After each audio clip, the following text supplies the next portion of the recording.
ਜਸਪ੍ਰੀਤ ਪੁੱਤ ਜਰਾ ਇੱਧਰ ਤਾਂ ਆਉਣਾ, ਪੀਣੇ ਦੇ ਲਈ ਇੱਕ ਗਿਲਾਸ ਪਾਣੀ ਤਾਂ ਲਿਆ ਦੇਣਾ। ਜਸਪ੍ਰੀਤ, ਓ ਜਸਪ੍ਰੀਤ। ਸਿਮਰਨ ਜੀ ਆਪਣੇ ਪੋਤੇ ਜਸਪ੍ਰੀਤ ਨੂੰ ਆਵਾਜ਼ ਲਗਾਉਂਦੀ ਰਹਿ ਗਈ, ਪਰ ਜਸਪ੍ਰੀਤ ਆਪਣੀ ਦਾਦੀ ਮਾਂ ਦੀ ਗੱਲ ਨੂੰ ਅਣਸੁਣਾ ਕਰਦੇ ਹੋਏ ਬਾਹਰ ਖੇਡਣ ਦੌੜ ਗਿਆ।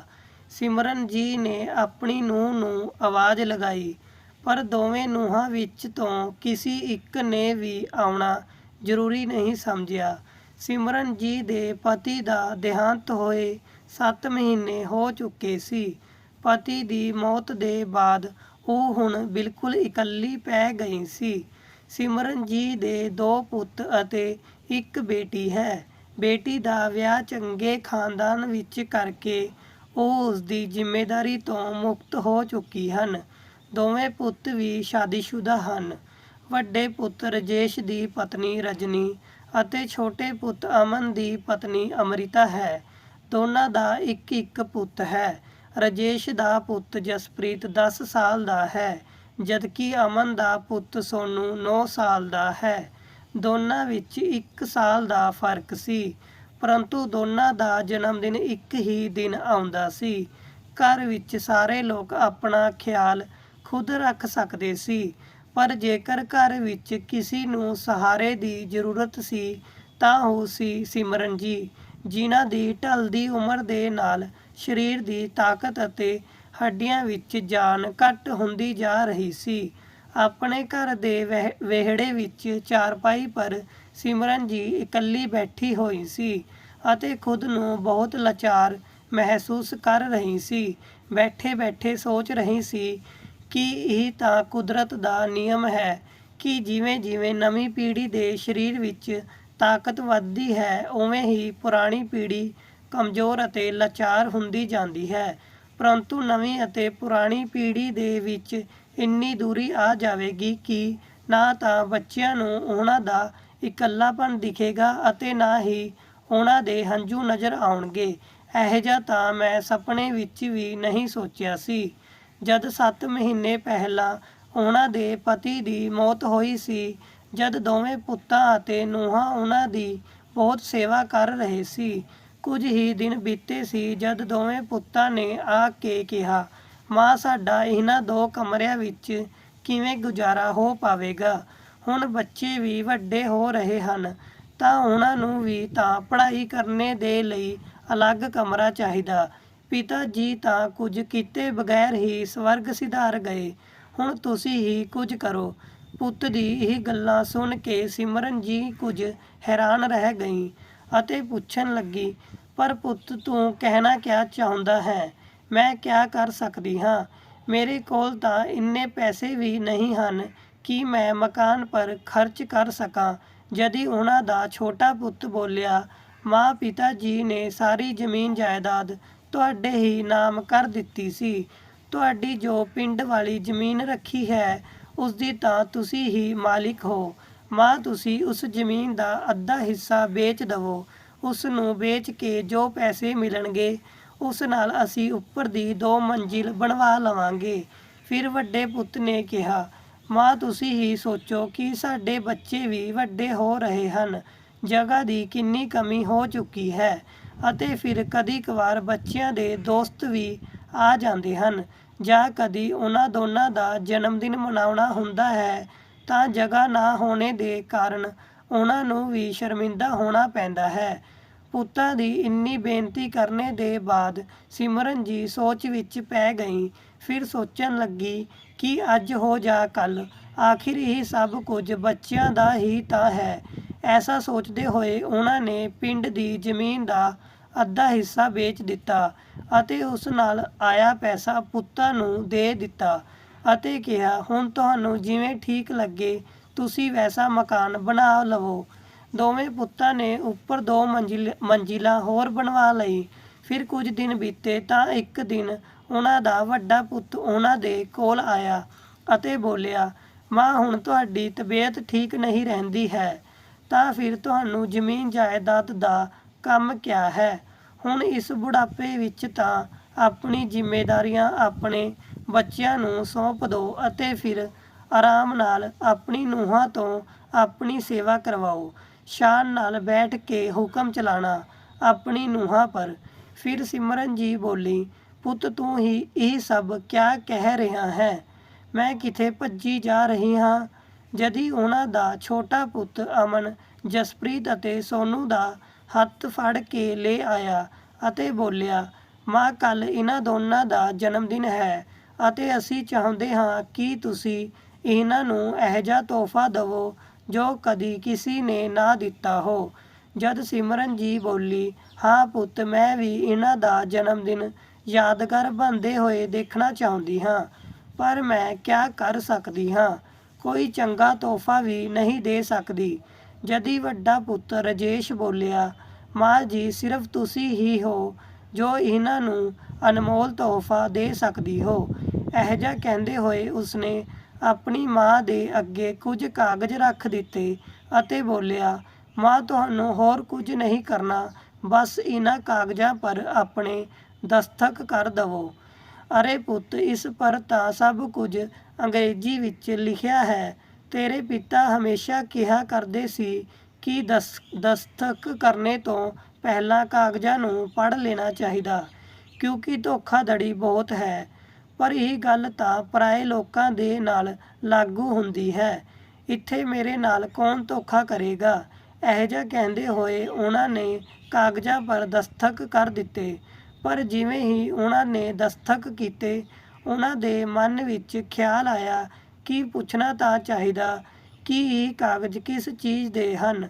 ਅਤੇ ਜਦ ਉਹਨਾਂ ਨੇ ਪੁੱਛਿਆ ਤਾਂ ਉਹਨਾਂ ਦਾ ਵੱਡਾ ਪੁੱਤ ਮੁਸਕਰਾਉਂਦੇ ਹੋਏ ਬੋਲਿਆ, ਮਾਂ ਇਸ ਪਰ ਇਹ ਲਿਖਿਆ ਹੈ ਕਿ ਤੁਸੀਂ ਆਪਣੇ ਪਿੰਡ ਵਾਲੀ ਸਾਰੀ ਜ਼ਮੀਨ ਸਾਡੇ ਨਾਮ ਪਰ ਕਰ ਰਹੀ ਹੋ। ਇਹ ਸੁਣ ਕੇ ਸਿਮਰਨ ਜੀ ਨੂੰ ਇੱਕ ਧੱਕਾ ਜਿਹਾ ਲੱਗਾ ਕਿ ਕਿੰਨੀ ਚਲਾਕੀ ਨਾਲ ਦੋਵੇਂ ਪੁੱਤਾਂ ਨੇ ਉਹਨਾਂ ਤੋਂ ਕਾਗਜ਼ਾਂ ਪਰ ਦਸਤਖਤ ਕਰਵਾ ਲਏ।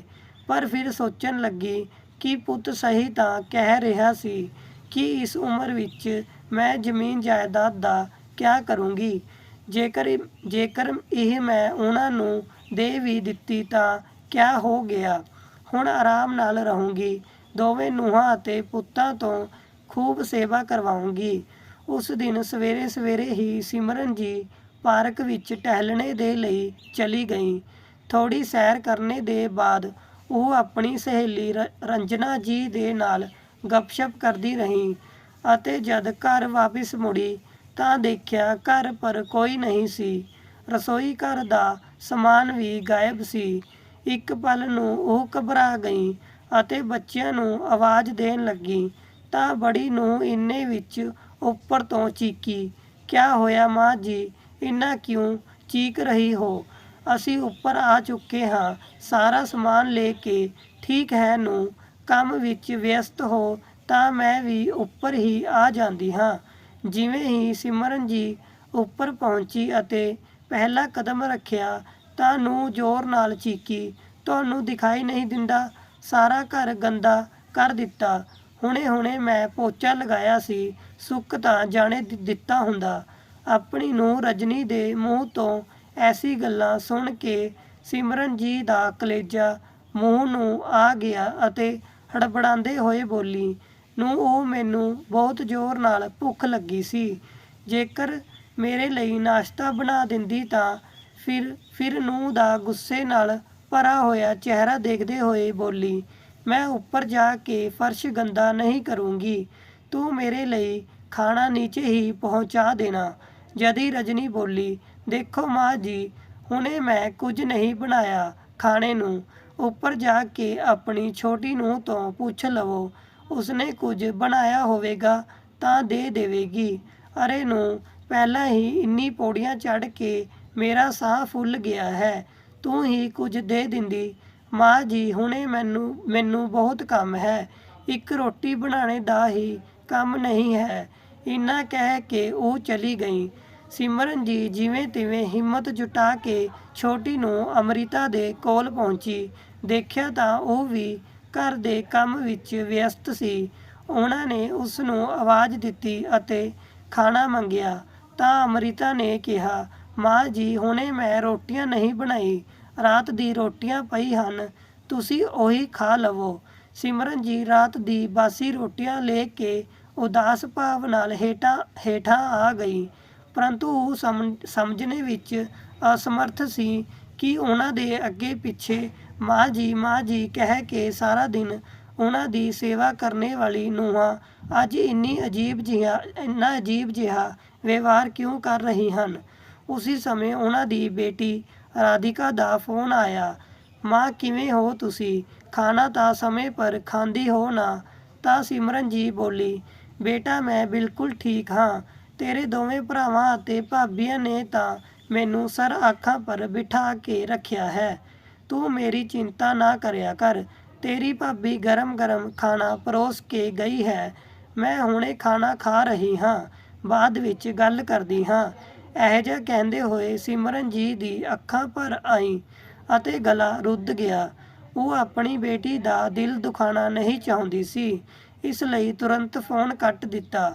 ਬੇਮਨ ਨਾਲ ਉਹੀ ਬਾਸੀ ਰੋਟੀਆਂ ਖਾਂਦੇ ਹੋਏ ਉਹਨਾਂ ਨੇ ਮਨ ਹੀ ਮਨ ਸੋਚਿਆ ਕਿ ਅੱਜ ਉਹ ਆਪਣੇ ਦੋਵੇਂ ਪੁੱਤ ਰਾਜੇਸ਼ ਅਤੇ ਅਮਨ ਨਾਲ ਇਸ ਵਿਸ਼ੇ ਵਿੱਚ ਗੱਲ ਕਰੇਗੀ।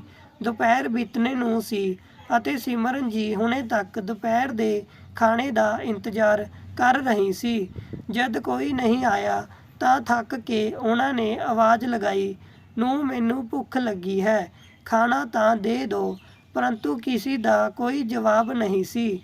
ਥੋੜ੍ਹੀ ਦੇਰ ਬਾਅਦ ਉਹਨਾਂ ਨੇ ਫਿਰ ਤੋਂ ਆਵਾਜ਼ ਲਗਾਈ।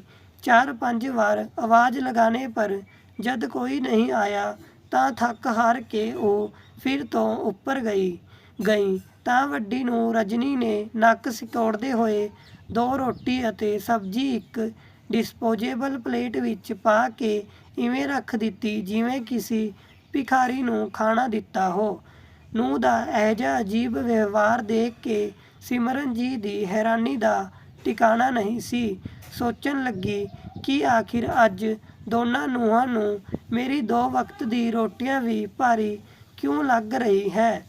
ਆਖਿਰ ਇੱਕ ਹੀ ਦਿਨ ਵਿੱਚ ਇਹੋ ਜਿਹਾ ਕਿਆ ਹੋ ਗਿਆ। ਹੁਣੇ ਇਹਨਾਂ ਹੀ ਵਿਚਾਰਾਂ ਵਿੱਚ ਡੁੱਬੀ ਹੋਈ ਸੀ ਕਿ ਉਹਨਾਂ ਦੀ ਨਜ਼ਰ ਬਾਹਰ ਤੋਂ ਆਉਂਦੇ ਹੋਏ ਆਪਣੇ ਛੋਟੇ ਬੇਟੇ ਪਰ ਪਈ। ਪਿੱਛੇ ਹੀ ਬੜਾ ਬੇਟਾ ਵੀ ਆ ਰਿਹਾ ਸੀ। ਜਿਵੇਂ ਹੀ ਉਹ ਦੋਨੋਂ ਅੰਦਰ ਆਏ, ਸਿਮਰਨ ਜੀ ਨੇ ਕਿਹਾ, ਪੁੱਤ ਸੁਣੋ, ਮੈਨੂੰ ਤੁਸੀਂ ਦੋਨਾਂ ਨਾਲ ਕੁਝ ਜ਼ਰੂਰੀ ਗੱਲ ਕਰਨੀ ਹੈ।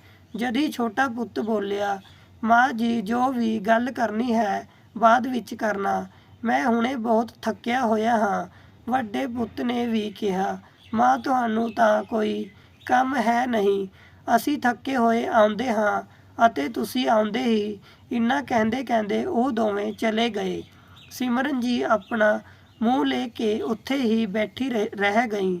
ਉਹਨਾਂ ਨੂੰ ਰਾਤ ਭਰ ਨੀਂਦ ਨਹੀਂ ਆਈ। ਅਗਲੇ ਦਿਨ ਸਵੇਰੇ ਉੱਠ ਕੇ ਉਹਨਾਂ ਨੇ ਆਪਣੇ ਪੁੱਤ ਨਾਲ ਗੱਲ ਕਰਨੇ ਦੀ ਸੋਚੀ ਅਤੇ ਪੌੜੀਆਂ ਚੜ੍ਹ ਕੇ ਉੱਪਰ ਚਲੀ ਗਈ। ਉੱਪਰ ਜਾ ਕੇ ਦੇਖਿਆ ਤਾਂ ਉਹਨਾਂ ਦਾ ਪੁੱਤ ਰਾਜੇਸ਼ ਦਫ਼ਤਰ ਜਾਣੇ ਦੇ ਲਈ ਤਿਆਰ ਹੋ ਰਿਹਾ ਸੀ। ਜਦ ਹੀ ਉਹਨਾਂ ਦੀ ਨੂੰਹ ਨੇ ਮੂੰਹ ਬਣਾਉਂਦੇ ਹੋਏ ਕਿਹਾ, ਸੁਣੋ, ਤੁਹਾਡੀ ਮਾਂ ਆਈ ਹੈ। ਸਿਮਰਨ ਜੀ ਇਹ ਸੁਣ ਕੇ ਹੈਰਾਨ ਰਹਿ ਗਈ ਅਤੇ ਬੋਲੀ, ਇਹ ਕਿਆ ਗੱਲ ਹੋਈ ਨੂੰਹ? ਕਿਆ ਮੈਂ ਤੇਰੀ ਕੁਝ ਨਹੀਂ ਲੱਗਦੀ? ਜਦ ਹੀ ਰਾਜੇਸ਼ ਬੋਲਿਆ, ਕਿਆ ਮਾਂ, ਇਸ ਵਿੱਚ ਇੰਨਾ ਨਾਰਾਜ਼ ਹੋਣੇ ਵਾਲੀ ਕਿਆ ਗੱਲ ਹੈ? ਫਿਰ ਸਿਮਰਨ ਜੀ ਬੋਲੀ, ਪੁੱਤ ਕਿਆ ਗੱਲ ਹੈ? ਕੱਲ੍ਹ ਤੋਂ ਨੂੰਹ ਦਾ ਵਿਵਹਾਰ ਵੀ ਬਦਲਿਆ ਹੋਇਆ ਹੈ ਅਤੇ ਤੂੰ ਵੀ ਇੰਨਾ ਅਜੀਬ ਵਿਵਹਾਰ ਕਰ ਰਿਹਾ ਹੈ। ਕਿਆ ਮਾਂ, ਤੁਸੀਂ ਵੀ ਸਵੇਰੇ ਫਾਲਤੂ ਡਰਾਮਾ ਕਰਨ ਲੱਗੀ? ਛੋਟੀ ਜਿਹੀ ਗੱਲ ਦਾ ਬਤੰਗੜ ਬਣਾਉਣੇ ਵਿੱਚ ਜਰਾ ਵੀ ਦੇਰ ਨਹੀਂ ਕਰਦੀ। ਜਦ ਹੀ ਉਹਨਾਂ ਦੀ ਨੂੰਹ ਚੀਕੀ, ਸੁਣ ਲਿਆ, ਹੁਣ ਜਾਓ ਇੱਥੇ ਤੋਂ, ਨਾਸ਼ਤਾ ਕਰਨੇ ਦਵੋ ਇਹਨਾਂ ਨੂੰ। ਸਿਮਰਨ ਜੀ ਜਸ ਦੇ ਤਸ ਖੜੀ ਰਹਿ ਗਈ। ਨੂੰਹ ਦੀ ਤੇਜ਼ ਆਵਾਜ਼ ਸੁਣ ਕੇ ਤਾਂ ਜਿਵੇਂ ਉਹਨਾਂ ਦੇ ਹੱਥ ਪੈਰ ਸੁੰਨ ਪੈ ਗਏ ਸੀ। ਉਹਨਾਂ ਨੂੰ ਐਸਾ ਲੱਗਾ ਕਿ ਜਿਵੇਂ ਉਹ ਕਿਸੇ ਬੁਰੇ ਸੁਪਨੇ ਤੋਂ ਜਾਗੀ ਹੋਂ। ਸਿਮਰਨ ਜੀ ਬੇਇੱਜ਼ਤ ਹੋ ਕੇ ਬੜੀ ਨੂੰਹ ਦੇ ਕਮਰੇ ਤੋਂ ਬਾਹਰ ਨਿਕਲ ਆਈ। ਉਹ ਬਹੁਤ ਜ਼ਿਆਦਾ ਡਰ ਗਈ ਸੀ, ਪਰ ਉਹਨਾਂ ਨੂੰ ਭੁੱਖ ਲੱਗੀ ਸੀ, ਇਸ ਲਈ ਹਿੰਮਤ ਕਰਕੇ ਉੱਪਰ ਛੋਟੇ ਪੁੱਤ ਦੇ ਕੋਲ ਚਲੀ ਗਈ। ਦਰਵਾਜ਼ਾ ਖੁੱਲ੍ਹਿਆ ਸੀ ਪਰ ਕੋਈ ਨਹੀਂ ਆਇਆ। ਤਾਂ ਉਹ ਅੰਦਰ ਜਾ ਕੇ ਬੈਠ ਗਈ। ਉਹਨਾਂ ਦੇ ਪੁੱਤ ਅਮਨ ਨੇ ਉਹਨਾਂ ਨੂੰ ਦੇਖਿਆ ਤਾਂ ਰਸੋਈ ਘਰ ਵਿੱਚ ਤੋਂ 2 ਰੋਟੀਆਂ ਲਿਆ ਕੇ ਉਹਨਾਂ ਨੂੰ ਦੇ ਦਿੱਤੀ। ਹੁਣੇ ਸਿਮਰਨ ਜੀ ਨੇ ਪਹਿਲਾ ਟੁਕੜਾ ਮੂੰਹ ਵਿੱਚ ਪਾਇਆ ਹੀ ਸੀ, ਇੰਨੇ ਵਿੱਚ ਛੋਟੀ ਨੂੰਹ ਵੀ ਕਮਰੇ ਤੋਂ ਬਾਹਰ ਆ ਗਈ ਅਤੇ ਬੋਲੀ, ਮਾਂ ਜੀ ਤੁਸੀਂ ਇੱਥੇ ਕਿਵੇਂ? ਆਪਣੀ ਨੂੰਹ ਦੇ ਇਸ ਸਵਾਲ ਨੂੰ ਸੁਣ ਕੇ ਉਹਨਾਂ ਦੀ ਅੱਖਾਂ ਭਰ ਆਈ।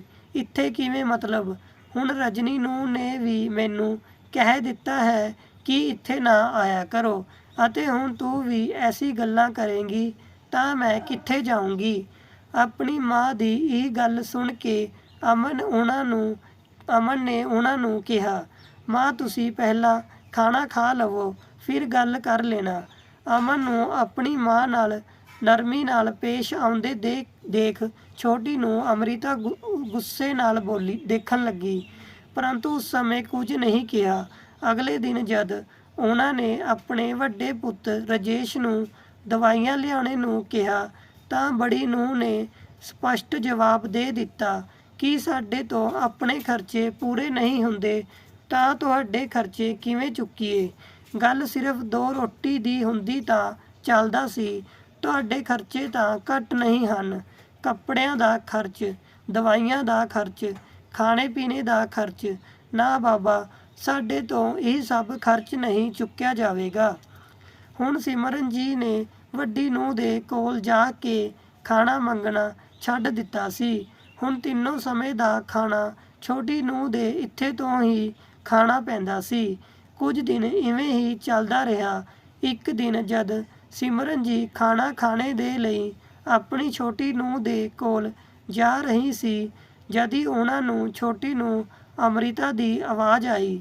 ਉਹ ਆਪਣੇ ਪਤੀ ਨਾਲ ਝਗੜ ਰਹੀ ਸੀ, ਕੁਝ ਸਿੱਖੋ ਵੱਡੇ ਭਾਈ ਅਤੇ ਵੱਡੀ ਭਾਬੀ ਤੋਂ। ਉਹਨਾਂ ਨੇ ਤਾਂ ਆਪਣਾ ਪੱਲਾ ਝਾੜ ਲਿਆ ਅਤੇ ਸਾਡੇ ਮੱਥੇ ਮੜ੍ਹ ਦਿੱਤਾ ਤੁਹਾਡੀ ਮਾਂ ਨੂੰ। ਸਾਡੇ ਖਰਚ ਪਹਿਲਾਂ ਹੀ ਕੁਝ ਘੱਟ ਹਨ ਕਿਆ? ਉਦੋਂ ਅਮਨ ਬੋਲਿਆ, ਤੇਰੀ ਗੱਲ ਠੀਕ ਹੈ ਅੰਮ੍ਰਿਤਾ, ਜਦ ਵੱਡੇ ਭਾਈ ਆਪਣੀ ਜ਼ਿੰਮੇਦਾਰੀ ਨਹੀਂ ਨਿਭਾ ਰਹੇ ਤਾਂ ਫਿਰ ਮਾਂ ਦਾ ਸਾਰਾ ਬੋਝ ਅਸੀਂ ਹੀ ਕਿਉਂ ਚੁੱਕੀਏ? ਮੈਂ ਵੱਡੇ ਭਾਈ ਨਾਲ ਗੱਲ ਕਰਕੇ ਉਹਨਾਂ ਨੂੰ ਬਿਰਧ ਆਸ਼ਰਮ ਭੇਜਣੇ ਦਾ ਇੰਤਜ਼ਾਮ ਕਰਵਾਉਂਦਾ ਹਾਂ। ਬੇਚਾਰੀ ਸਿਮਰਨ ਜੀ ਤਾਂ ਇਹ ਸੁਣ ਕੇ ਤਾਂ ਪੱਥਰ ਦੀ ਤਰ੍ਹਾਂ ਹੀ ਰਹਿ ਗਈ ਅਤੇ ਉੱਥੇ ਤੋਂ ਵਾਪਿਸ ਹੇਠਾਂ ਆ ਗਈ। ਹੁਣ ਕਿਸੇ ਪੁੱਤ ਨੂੰ ਦੇ ਕੋਲ ਦੁਬਾਰਾ ਜਾਣੇ ਦੀ ਉਹਨਾਂ ਦੀ ਹਿੰਮਤ ਨਹੀਂ ਹੋ ਰਹੀ ਸੀ। ਅੱਜ ਉਹਨਾਂ ਦੀ ਬਰਦਾਸ਼ਤ ਦੀ ਹੱਦ ਖਤਮ ਹੁੰਦੀ ਜਾ ਰਹੀ ਸੀ, ਕਿਉਂਕਿ ਉਹਨਾਂ ਨੂੰ ਖਾਣਾ ਖਿਲਾਣਾ ਤਾਂ ਦੂਰ, ਹੁਣ ਉਹਨਾਂ ਨੂੰ ਕੋਈ ਇਸ ਘਰ ਵਿੱਚ ਦੇਖਣਾ ਵੀ ਨਹੀਂ ਚਾਹੁੰਦਾ ਸੀ। ਉਹ ਇਕੱਲੀ ਠਕੁਰਾਈ ਹੋਈ ਸੀ, ਵਿਹੜੇ ਦੀ ਚਾਰਪਾਈ ਪਰ ਬੈਠੀ ਰਹੀ। ਸਾਰਿਆਂ ਦਾ ਵਿਹੜੇ ਵਿੱਚ ਤੋਂ ਆਣਾ ਜਾਣਾ ਚੱਲਦਾ ਰਹਿੰਦਾ, ਪਰੰਤੂ ਕਿਸੇ ਦੇ ਕੋਲ ਇੰਨਾ ਸਮੇਂ ਨਹੀਂ ਸੀ ਕਿ ਆਪਣੀ ਬੁੱਢੀ ਮਾਂ ਦੇ ਕੋਲ 2 ਪਲ ਦੇ ਲਈ ਬੈਠ ਹੀ ਜਾਵੇ। ਜਦ ਪੁੱਤਾਂ ਅਤੇ ਨੂੰਹਾਂ ਨੇ ਹੀ ਆਪਣੀ ਜ਼ਿੰਮੇਦਾਰੀ ਤੋਂ ਪੱਲਾ ਝਾੜ ਲਿਆ ਸੀ ਤਾਂ ਫਿਰ ਉਹ ਆਪਣੇ ਪੋਤਿਆਂ ਤੋਂ ਕਿਆ ਉਮੀਦ ਕਰਦੀ? ਆਖਿਰ ਉਹ ਵੀ ਤਾਂ ਆਪਣੇ ਮਾਤਾ ਪਿਤਾ ਦੇ ਹੀ ਨਕਸ਼ੇ ਕਦਮ ਪਰ ਹੀ ਚੱਲ ਰਹੇ ਸੀ। ਇੰਨੇ ਬੜੇ ਪਰਿਵਾਰ ਦੇ ਹੁੰਦੇ ਹੋਏ ਵੀ ਸਿਮਰਨ ਜੀ ਇਕੱਲੇਪਨ ਅਤੇ ਭੁੱਖਮਰੀ ਦੀ ਮਾਰ ਝੇਲ ਰਹੀ ਸੀ। ਅੱਜ ਕੁਝ ਬਗੈਰ ਖਾਏ ਪੀਏ ਉਹ ਟਹਿਲਣੇ ਦੇ ਲਈ ਨਿਕਲ ਗਈ ਤਾਂ ਉਹਨਾਂ ਦੀ ਸਹੇਲੀ ਰੰਜਨਾ ਨੇ ਮਹਿਸੂਸ ਕੀਤਾ ਕਿ ਉਹ ਬਹੁਤ ਗੁੰਮਸੁੰਮ ਜਿਹੀ ਹਨ। ਥੋੜ੍ਹੀ ਦੇਰ ਤਾਂ ਉਹਨਾਂ ਨੇ ਸੋਚਿਆ ਕਿ ਉਹ ਖੁਦ ਹੀ ਦੱਸ ਦੇਣਗੀ, ਪਰੰਤੂ ਜਦ ਸਿਮਰਨ ਜੀ ਨੇ ਕੁਝ ਨਹੀਂ ਦੱਸਿਆ ਤਾਂ ਰੰਜਨਾ ਜੀ ਨੇ ਹੀ ਉਹਨਾਂ ਦੀ ਪਰੇਸ਼ਾਨੀ ਦਾ ਕਾਰਨ ਪੁੱਛਿਆ। ਜਦ ਹੀ ਸਿਮਰਨ ਜੀ ਹੰਝੂਆਂ ਨਾਲ ਭਰੀ ਅੱਖਾਂ ਲਈ ਬੋਲੀ, ਕਿਆ ਦੱਸਾਂ ਰੰਜਨਾ, ਜਦ ਮੈਂ ਬੇਟੀ ਨੂੰ ਜਨਮ ਦਿੱਤਾ ਸੀ ਤਾਂ ਅਸੀਂ ਲੋਕਾਂ ਨੂੰ ਲੱਗਾ ਸੀ ਕਿ ਸਾਡੇ ਸਿਰ ਪਰ ਕਿਸੇ ਨੇ ਬਹੁਤ ਬੜਾ ਬੋਝ ਰੱਖ ਦਿੱਤਾ ਹੋ, ਕਿਉਂਕਿ ਸਾਨੂੰ ਉਸਦੇ ਲਈ ਦਹੇਜ ਜੋੜਨਾ ਪਵੇਗਾ, ਪੜ੍ਹਾ ਲਿਖਾ ਕੇ ਦੂਸਰੇ ਦੇ ਘਰ ਭੇਜਣਾ ਪਵੇਗਾ। ਪਰ ਜਦ ਮੇਰੇ ਇੱਕ ਦੇ ਬਾਅਦ ਇੱਕ 2 ਪੁੱਤ ਪੈਦਾ ਹੋਏ ਸੀ, ਜਦ ਤਾਂ ਮੈਂ ਫੁੱਲੀ ਨਹੀਂ ਸਮਾਂਦੀ ਸੀ ਅਤੇ ਉਹਨਾਂ ਦੇ ਪਿਤਾ ਜੀ ਦਾ ਤਾਂ ਸੀਨਾ ਗਰਭ ਨਾਲ ਚੌੜਾ ਹੋ ਗਿਆ ਸੀ। ਸਾਨੂੰ ਲੱਗਦਾ ਸੀ ਕਿ ਸ਼ਾਇਦ ਸਾਡੇ ਪਿਛਲੇ ਕਰਮਾਂ ਦਾ ਫਲ ਹੈ ਅਸੀਂ ਮੋਤੀ ਦਾਨ ਕੀਤੇ ਹੋਣਗੇ, ਜੋ ਇਸ ਜਨਮ ਵਿੱਚ ਇਹ ਕਿਰਪਾ ਬਰਸ ਰਹੀ ਹੈ। ਅਤੇ ਮੈਨੂੰ ਇਹੋ ਜਿਹਾ ਮਹਿਸੂਸ ਹੋਇਆ ਸੀ ਕਿ ਜਿਵੇਂ ਮੈਂ ਤਾਂ ਗੰਗਾ ਨਹਾ ਲਈ ਹੋਵਾਂ। ਪੁੱਤਾਂ ਦੇ ਨਾਲ ਤਾਂ ਮੇਰਾ ਬੁਢਾਪਾ ਆਰਾਮ ਨਾਲ ਕੱਟੇਗਾ ਅਤੇ ਉਹ ਮੇਰੇ ਬੁਢਾਪੇ ਦੀ ਲਾਠੀ ਬਣਨਗੇ। ਮੈਂ ਤਾਂ ਪੂਰੀ ਉਮਰ ਇਸੀ ਖੁਸ਼ਫਹਿਮੀ ਵਿੱਚ ਬਿਤਾ ਦਿੱਤੀ ਕਿ ਅਸੀਂ ਅੱਜ ਜੋ ਬੱਚਿਆਂ ਦੇ ਉੱਪਰ ਖਰਚ ਕਰ ਰਹੇ ਹਾਂ, ਉਹ ਸਾਨੂੰ ਬੁਢਾਪੇ ਵਿੱਚ ਸੂਤ ਸਮੇਤ ਵਾਪਿਸ ਕਰ ਦੇਣਗੇ। ਆਪਣੀ ਸਾਰੀ ਜਮ੍ਹਾਂ ਪੂੰਜੀ ਅਸੀਂ ਆਪਣੇ ਬੱਚਿਆਂ ਨੂੰ ਉਹਨਾਂ ਦੇ ਪੈਰਾਂ ਪਰ ਖੜਾ ਕਰਨੇ ਵਿੱਚ ਲਗਾ ਦਿੱਤੀ, ਇੱਥੇ ਤੱਕ ਕਿ ਆਪਣੀ ਸਿਹਤ ਪਰ ਵੀ ਧਿਆਨ ਵੀ ਨਹੀਂ ਦਿੱਤਾ। ਹੁਣ ਪਤੀ ਦਾ ਸਾਥ ਵੀ ਛੁੱਟ ਗਿਆ ਹੈ ਅਤੇ ਸਿਹਤ ਵੀ ਸਾਥ ਛੱਡਣ ਲੱਗੀ ਹੈ ਅਤੇ ਦੋਵੇਂ ਪੁੱਤ ਹਨ ਕਿ ਮੇਰੀ ਦਵਾਈਆਂ ਦਾ ਖਰਚ ਚੁੱਕਣਾ ਤਾਂ ਦੂਰ, ਹੁਣ ਤਾਂ ਉਹਨਾਂ ਤੋਂ 2 ਵਕਤ ਦੀ ਰੋਟੀ ਤੱਕ ਨਹੀਂ ਖਿਲਾਈ ਜਾਂਦੀ। ਆਪਣੀ ਬੁੱਢੀ ਮਾਂ ਨੂੰ ਸਾਰੀ ਗੱਲਾਂ ਦੱਸਦੇ ਹੋਏ ਉਹਨਾਂ ਦੀ ਅੱਖਾਂ ਤੋਂ ਹੰਝੂ ਵਹਿ ਨਿਕਲੇ। ਉਹਨਾਂ ਦਾ ਗਲਾ ਰੁੱਧ ਜਿਹਾ ਗਿਆ। ਰੰਜਨਾ ਜੀ ਨੇ ਉਹਨਾਂ ਨੂੰ ਪਾਣੀ ਪਿਲਾਇਆ ਅਤੇ ਦਿਲਾਸਾ ਦਿੱਤਾ ਕਿ ਸਭ ਠੀਕ ਹੋ ਜਾਵੇਗਾ। ਫਿਰ ਸਿਮਰਨ ਜੀ ਬੋਲੀ, ਪਤਾ ਨਹੀਂ ਰੰਜਨਾ, ਇਸ ਉਮਰ ਵਿੱਚ ਹੁਣ ਹੋਰ ਕਿਆ ਦੇਖਣਾ ਬਾਕੀ ਰਹਿ ਗਿਆ ਹੈ। ਭੁੱਖ ਨਾਲ ਤੜਫਣੇ ਦੇ ਬਾਅਦ ਵੀ ਹੁਣ ਤੱਕ ਮੇਰੇ ਪ੍ਰਾਣ ਨਹੀਂ ਨਿਕਲੇ ਹਨ। ਇੰਨਾ ਕਹਿੰਦੇ ਉਹ ਫੁੱਟ ਕੇ ਰੋਣ ਲੱਗੀ ਅਤੇ ਉੱਥੇ ਹੀ ਜ਼ਮੀਨ ਪਰ ਬੈਠ ਗਈ। ਰੰਜਨਾ ਜੀ ਨੇ ਉਹਨਾਂ ਨੂੰ ਹੌਸਲਾ ਦਿੱਤਾ ਅਤੇ ਉਹਨਾਂ ਨੂੰ ਚੁੱਕਦੇ ਹੋਏ ਕੁਰਸੀ ਪਰ ਬਿਠਾਇਆ ਅਤੇ ਬੋਲੀ, ਦੇਖੋ ਸਿਮਰਨ, ਜੇਕਰ ਤੂੰ ਇਵੇਂ ਹੀ ਹਾਰ ਮੰਨ ਜਾਵੇਂਗੀ ਤਾਂ ਇਸ ਦੇ ਬਾਅਦ ਵੀ ਤੇਰੇ ਬੱਚੇ ਤੇਰੇ ਨਾਲ ਨਾ ਜਾਣੇ ਕਿਆ ਕਰਨਗੇ। ਪਰ ਜੇਕਰ ਤੂੰ ਹਿੰਮਤ ਦਿਖਾਉਂਦੀ ਹੈ ਅਤੇ ਗਲਤ ਦੇ ਖਿਲਾਫ ਆਵਾਜ਼ ਚੁੱਕਦੀ ਹੈ ਤਾਂ ਆਪਣਾ ਬਚਿਆ ਹੋਇਆ ਜੀਵਨ ਬਹੁਤ ਚੰਗੀ ਤਰ੍ਹਾਂ ਨਾਲ ਬਿਤਾ ਸਕਦੀ ਹੈ। ਆਪਣੀ ਸਹੇਲੀ ਦੀ ਇਹ ਗੱਲ ਸੁਣ ਕੇ ਸਿਮਰਨ ਜੀ ਨੂੰ ਕੁਝ ਸੋਚ ਵਿੱਚ ਪੈ ਗਈ। ਹੁਣ ਤੂੰ ਮੇਰੇ ਨਾਲ ਚੱਲ। ਰੰਜਨਾ ਜੀ ਸਿਮਰਨ ਜੀ ਨੂੰ ਆਪਣੇ ਨਾਲ ਇੱਕ ਠੇਲੇ ਪਰ ਲੈ ਕੇ ਗਈ, ਜਿੱਥੇ ਉਹਨਾਂ ਨੂੰ ਭਰ ਪੇਟ ਖਾਣਾ ਖਿਲਾਇਆ। ਫਿਰ ਸਿਮਰਨ ਜੀ ਘਰ ਮੁੜ ਆਈ। ਕਾਫੀ ਦੇਰ ਸਿਮਰਨ ਜੀ ਕੁਝ ਸੋਚ ਵਿਚਾਰ ਵਿੱਚ ਪਈ ਰਹੀ। ਸ਼ਾਮ ਹੋ ਚੁੱਕੀ ਸੀ, ਪਰੰਤੂ ਸਿਮਰਨ ਜੀ ਨੂੰ ਦੁਪਹਿਰ ਦਾ ਖਾਣਾ ਵੀ ਨਸੀਬ ਨਹੀਂ ਹੋਇਆ ਸੀ। ਫਿਰ ਖੁਦ ਹੀ ਹਿੰਮਤ ਕਰਕੇ ਜੋ ਥੋੜੇ ਬਹੁਤ ਪੈਸੇ ਪਏ ਸੀ ਲੈ ਕੇ ਕੋਲ ਦੇ ਕਿਰਾਨੇ ਦੀ ਦੁਕਾਨ ਪਰ ਚਲੀ ਗਈ ਅਤੇ ਇੱਕ ਬ੍ਰੈਡ ਦਾ ਪੈਕਟ ਖਰੀਦ ਕੇ ਲੈ ਆਈ। ਸ਼ਾਮ ਦੇ ਸਮੇਂ ਉਹਨਾਂ ਦੀ ਬੇਟੀ ਰਾਧਿਕਾ ਆਪਣੇ ਪਤੀ ਦੇ ਨਾਲ ਉਹਨਾਂ ਨਾਲ ਮਿਲਣੇ ਦੇ ਲਈ ਆ ਪਹੁੰਚੀ ਤਾਂ ਸਿਮਰਨ ਜੀ ਉਸ ਸਮੇਂ ਬ੍ਰੈਡ ਖਾ ਰਹੀ ਸੀ। ਆਪਣੀ ਬੇਟੀ ਰਾਧਿਕਾ ਨੂੰ ਦੇਖਦੇ ਹੀ ਉਹਨਾਂ ਨੇ ਬ੍ਰੈਡ ਦਾ ਪੈਕਟ ਲੁਕਾ ਦਿੱਤਾ ਅਤੇ ਬੋਲੀ, ਅਰੇ ਧੀ, ਤੂੰ ਕਦ ਆਈ? ਤੂੰ ਤਾਂ ਆਉਣੇ ਦੇ ਬਾਰੇ ਵਿੱਚ ਦੱਸਿਆ ਵੀ ਨਹੀਂ। ਮਾਂ, ਜਦ ਮੈਂ ਤੁਹਾਡੇ ਨਾਲ ਫੋਨ ਪਰ ਗੱਲ ਕੀਤੀ ਸੀ ਤਾਂ ਮੈਨੂੰ ਜਦੀ ਅਹਿਸਾਸ ਹੋ ਗਿਆ ਸੀ ਕਿ ਕੁਝ ਠੀਕ ਨਹੀਂ ਹੈ, ਇਸ ਲਈ ਮੈਂ ਤੁਹਾਡੇ ਨਾਲ ਮਿਲਣ ਚੱਲ ਆਈ। ਮੈਨੂੰ ਸਾਫ਼ ਦੱਸੋ ਕਿ ਗੱਲ ਕਿਆ ਹੈ। ਧੀ, ਮੈਂ ਤੈਨੂੰ ਕਿਹਾ ਤਾਂ ਸੀ ਕਿ ਸਭ ਕੁਝ ਠੀਕ ਹੈ, ਤੂੰ ਬਿਨਾਂ ਸਿਰ ਪੈਰ ਦੀ ਹੀ ਚਿੰਤਾ ਕਰ ਰਹੀ ਹੈ। ਸਿਮਰਨ ਜੀ ਨੇ ਨਜ਼ਰਾਂ ਚੁਰਾਉਂਦੇ ਹੋਏ ਕਿਹਾ। ਜਦੀ ਦਰਵਾਜ਼ੇ ਤੋਂ ਆਉਂਦੀ ਹੋਈ ਰੰਜਨਾ ਜੀ ਦੀ ਆਵਾਜ਼ ਆਈ, ਕਿਆ ਖਾਕ ਠੀਕ ਹੈ ਸਿਮਰਨ? ਰਾਧਿਕਾ ਬੇਟੀ, ਚੰਗਾ ਕੀਤਾ ਕਿ ਤੂੰ ਆ ਗਈ। ਮੈਂ ਤੈਨੂੰ ਦੱਸਦੀ ਹਾਂ ਕਿ ਤੇਰੀ ਮਾਂ ਕਿਵੇਂ ਇੱਕ ਦਿਨ ਕੱਟ ਰਹੀ ਹੈ। ਰੰਜਨਾ ਜੀ ਨੇ ਸਾਰੀ ਕਹਾਣੀ ਰਾਧਿਕਾ ਨੂੰ ਕਹਿ ਸੁਣਾਈ। ਸਾਰੀ ਗੱਲ ਸੁਣ ਕੇ ਰਾਧਿਕਾ ਹੱਕੀ ਬੱਕੀ ਰਹਿ ਗਈ। ਉਸ ਨੂੰ ਵਿਸ਼ਵਾਸ ਨਹੀਂ ਹੋ ਰਿਹਾ ਸੀ ਕਿ ਉਸਦੀ ਮਾਂ ਪਰ ਜਾਨ ਛਿੜਕਣੇ ਵਾਲੇ ਉਸਦੇ ਭਾਈ ਅਚਾਨਕ ਇੰਨੇ ਲਾਲਚੀ ਕਿਵੇਂ ਹੋ ਗਏ। ਸਿਮਰਨ ਜੀ ਦਾ ਜਵਾਈ, ਜੋ ਇਹ ਸਾਰੀ ਗੱਲਾਂ ਸੁਣ ਰਿਹਾ ਸੀ, ਕਹਿਣ ਲੱਗਾ, ਮਾਂ ਜੀ, ਮੇਰਾ ਇੱਕ ਬਹੁਤ ਚੰਗਾ ਦੋਸਤ ਵਕੀਲ ਹੈ। ਤੁਸੀਂ ਇੱਕ ਕੰਮ ਕਰੋ, ਆਪਣੇ ਪ੍ਰਾਪਰਟੀ ਦੇ ਕਾਗਜ਼ ਚੁੱਕੋ ਅਤੇ ਸਾਡੇ ਨਾਲ ਚਲੋ। ਸਿਮਰਨ ਜੀ ਦੇ ਮਨਾ ਕਰਨੇ ਪਰ ਵੀ ਉਹ ਦੋਵੇਂ ਨਹੀਂ ਮੰਨੇ ਅਤੇ ਉਹਨਾਂ ਨੂੰ ਆਪਣੇ ਨਾਲ ਵਕੀਲ ਦੇ ਕੋਲ ਲੈ ਗਏ ਅਤੇ ਸਾਰੇ ਹਾਲਾਤਾਂ ਦੇ ਬਾਰੇ ਵਿੱਚ ਦੱਸਿਆ। ਵਕੀਲ ਨੇ ਸਾਰੇ ਕਾਗਜ਼ ਦੇਖੇ ਅਤੇ ਕਹਿਣ ਲੱਗਾ, ਅਰੇ ਵਾਹ, ਇਹ ਹੋਈ ਨਾ ਗੱਲ। ਇਹ ਦੱਸੋ ਇਹ ਕਾਗਜ਼ ਕਿਸ ਪ੍ਰਾਪਰਟੀ ਦੇ ਹਨ? ਜਦੀ ਸਿਮਰਨ ਜੀ ਨੇ ਕਿਹਾ ਕਿ ਇਹ ਸਾਡੇ ਮਕਾਨ ਅਤੇ ਜ਼ਮੀਨ ਦੇ ਕਾਗਜ਼ ਹਨ। ਫਿਰ ਵਕੀਲ ਮੁਸਕਰਾਉਂਦੇ ਹੋਏ ਬੋਲਿਆ, ਜੇਕਰ ਐਸੀ ਗੱਲ ਹੈ ਤਾਂ ਤੁਸੀਂ ਆਪਣੇ ਪੁੱਤਾਂ ਨੂੰਹਾਂ ਨੂੰ ਚੰਗਾ ਨਾਚ ਨਚਾ ਸਕਦੀ ਹੋ। ਫਿਰ ਵਕੀਲ ਦੇ ਕਹਿਣੇ ਪਰ ਸਿਮਰਨ ਜੀ ਨੇ ਕਾਗਜ਼ੀ ਕਾਰਵਾਈ ਸ਼ੁਰੂ ਕੀਤੀ।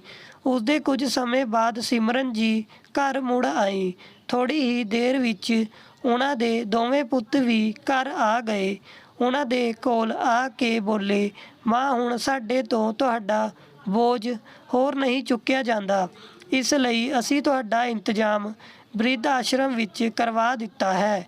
ਇਹ ਗੱਲ ਸੁਣ ਕੇ ਸਿਮਰਨ ਜੀ ਹੈਰਾਨੀ ਨਾਲ ਉਹਨਾਂ ਦੀ ਤਰਫ ਦੇਖਣ ਲੱਗੀ ਤਾਂ ਵੱਡਾ ਪੁੱਤ ਬੋਲਿਆ, ਚਿੰਤਾ ਨਾ ਕਰੋ ਮਾਂ, ਉੱਥੇ ਤੁਹਾਨੂੰ ਕਿਸੇ ਤਰ੍ਹਾਂ ਦੀ ਕੋਈ ਕਮੀ ਨਹੀਂ ਹੋਵੇਗੀ।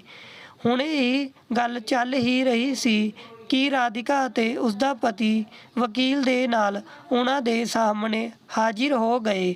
ਉਹਨਾਂ ਦੋਨਾਂ ਨੂੰ ਉੱਥੇ ਵਕੀਲ ਦੇ ਨਾਲ ਦੇਖ ਕੇ ਦੋਵੇਂ ਪੁੱਤ ਅਤੇ ਨੂੰਹਾਂ ਦੀ ਹੈਰਾਨੀ ਦਾ ਟਿਕਾਣਾ ਨਾ ਰਿਹਾ। ਵੱਡਾ ਪੁੱਤ ਬੋਲਿਆ, ਇਹ ਸਭ ਕਿਆ ਤਮਾਸ਼ਾ ਹੈ, ਤੁਸੀਂ ਲੋਕ ਇੱਥੇ ਵਕੀਲ ਦੇ ਨਾਲ? ਫਿਰ ਵੱਡੇ ਪੁੱਤ ਨੇ ਕਿਹਾ, ਅੱਛਾ ਹੁਣ ਸਮਝ ਵਿੱਚ ਆਇਆ ਕਿ ਮਾਂ ਦੀ ਸੰਪत्ति ਵਿੱਚ ਤੈਨੂੰ ਅਤੇ ਜੀਜਾ ਜੀ ਨੂੰ ਵੀ ਆਪਣਾ ਹਿੱਸਾ ਚਾਹੀਦਾ, ਇਸ ਲਈ ਵਕੀਲ ਨੂੰ ਲੈ ਕੇ ਆ ਗਈ ਹੋ। ਪਰ ਇੱਕ ਗੱਲ ਕੰਨ ਖੋਲ੍ਹ ਕੇ ਸੁਣ ਲਓ, ਇਹ ਸਾਰੀ ਸੰਪत्ति ਅਸੀਂ ਦੋਵੇਂ ਭਰਾਵਾਂ ਦੀ ਹੈ, ਤੇਰਾ ਇਸ ਵਿੱਚ ਕੋਈ ਹੱਕ ਨਹੀਂ ਹੈ। ਇਹ ਗੱਲ ਸੁਣ ਕੇ ਰਾਧਿਕਾ ਅਤੇ ਉਸਦੇ ਪਤੀ ਨੂੰ ਬਹੁਤ ਗੁੱਸਾ ਆਇਆ। ਜਦੀ ਰਾਧਿਕਾ ਬੋਲੀ, ਮੈਨੂੰ ਮਾਂ ਦੀ ਸੰਪत्ति ਵਿੱਚ ਤੋਂ ਇੱਕ ਪੈਸਾ ਵੀ ਨਹੀਂ ਚਾਹੀਦਾ। ਮੈਂ ਤਾਂ ਸਿਰਫ ਇੰਨਾ ਚਾਹੁੰਦੀ ਹਾਂ ਕਿ ਮੇਰੀ ਮਾਂ ਇਸ ਬੁਢਾਪੇ ਵਿੱਚ ਸੁਖਪੂਰਵਕ ਆਪਣਾ ਜੀਵਨ ਬਿਤਾਏ। ਮੈਂ ਤਾਂ ਮਾਂ ਨੂੰ ਆਪਣੇ ਨਾਲ ਲੈ ਜਾਣਾ ਚਾਹੁੰਦੀ ਸੀ, ਪਰ ਮਾਂ ਨੇ ਹੀ ਇਹ ਕਹਿ ਕੇ ਮਨਾ ਕਰ ਦਿੱਤਾ ਕਿ ਆਪਣੇ ਜੀਵਨ ਦਾ ਅੰਤਿਮ ਸਮੇਂ ਉਹ ਪਿਤਾ ਜੀ ਦੀ ਯਾਦਾਂ ਨਾਲ ਇਸੀ ਘਰ ਵਿੱਚ ਰਹਿ ਕੇ ਗੁਜ਼ਾਰਨਾ ਚਾਹੁੰਦੀ ਹਨ। ਫਿਰ ਸਿਮਰਨ ਜੀ ਨੇ ਚਿਹਰੇ ਪਰ ਗੁੱਸੇ ਭਰੇ ਭਾਵ ਲਿਆਉਂਦੇ ਹੋਏ ਕਿਹਾ, ਆਪਣੀ ਬੇਟੀ ਤੋਂ ਜ਼ਿਆਦਾ ਤੇਰੇ ਪਿਤਾ ਜੀ ਨੇ ਆਪਣੇ ਪੁੱਤਾਂ ਨੂੰ ਪਿਆਰ ਕੀਤਾ। ਇਹ ਸੋਚ ਕੇ ਕਿ ਧੀਆਂ ਤਾਂ ਪਰਾਈ ਹੁੰਦੀ ਹਨ, ਸਿਰਫ ਪੁੱਤ ਹੀ ਬੁਢਾਪੇ ਵਿੱਚ ਸਾਥ ਨਿਭਾਉਂਦੇ ਹਨ।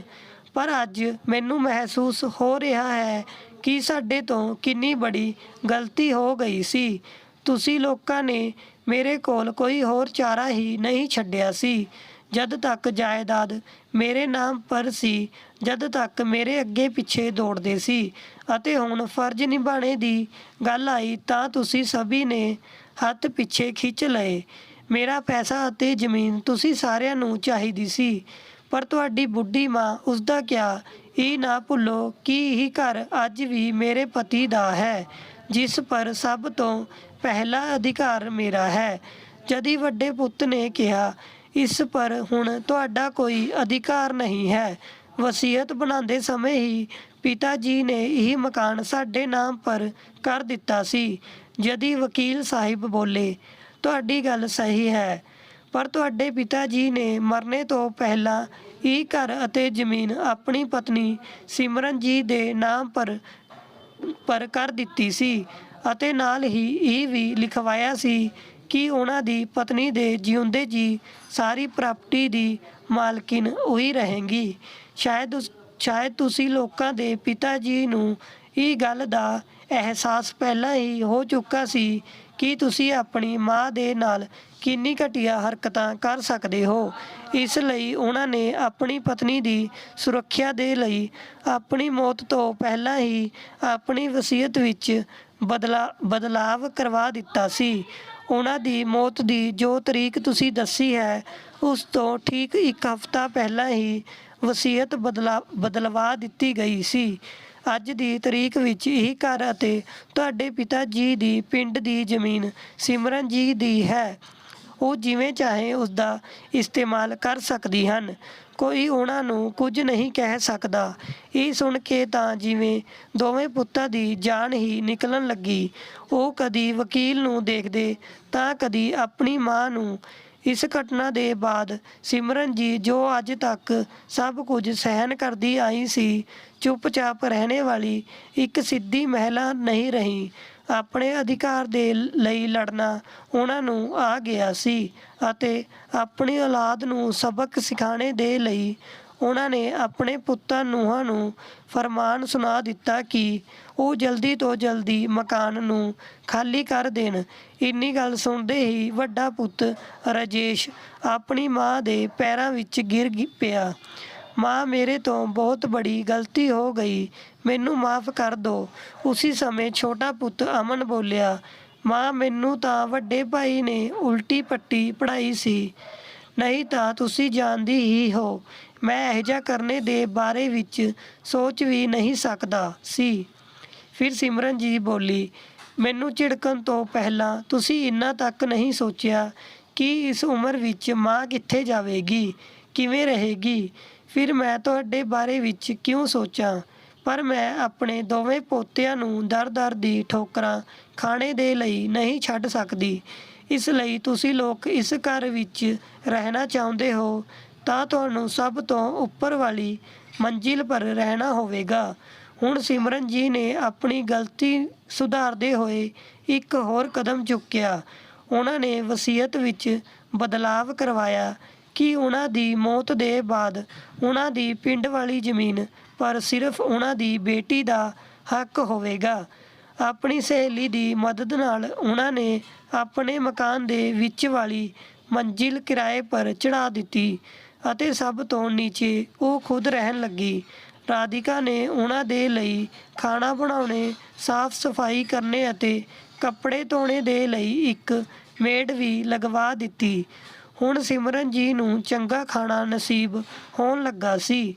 ਆਪਣੀ ਸੱਸ ਦਾ ਇਹ ਬਦਲਾ ਹੋਇਆ ਰੂਪ ਦੇਖ ਕੇ ਦੋਵੇਂ ਨੂੰਹਾਂ ਦੰਗ ਰਹਿ ਗਈ ਸੀ। ਹੈਰਾਨ ਤਾਂ ਦੋਵੇਂ ਪੁੱਤ ਵੀ ਸੀ ਅਤੇ ਦਿਲ ਦੇ ਕਿਸੇ ਕੋਨੇ ਵਿੱਚ ਉਹਨਾਂ ਨੂੰ ਅਹਿਸਾਸ ਸੀ ਕਿ ਉਹਨਾਂ ਤੋਂ ਬਹੁਤ ਬੜੀ ਗਲਤੀ ਹੋ ਚੁੱਕੀ ਹੈ, ਜਿਸ ਦਾ ਨਤੀਜਾ ਉਹਨਾਂ ਨੂੰ ਭੁਗਤਣਾ ਪੈ ਰਿਹਾ ਹੈ। ਸਟੋਰੀ ਕਿਵੇਂ ਲੱਗੀ ਲਾਈਕ ਕਮੈਂਟ ਕਰਕੇ ਜ਼ਰੂਰ ਦੱਸਿਓ ਜੀ।